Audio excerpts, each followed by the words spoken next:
Как же приятно прийти на пляж и отдохнуть в теплый солнечный день, понаблюдать за плещущимися в воде рыбками, полежать на мягком песочке или послушать шум волн. Какая благодать!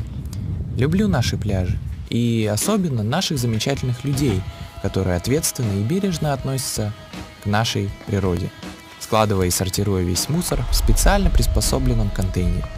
Отдохнули, выпили на пляже и сразу мусорку, пакет до баночки. Какая чистота! А полное видео про эту реку вы можете увидеть на моем канале по ссылке ниже.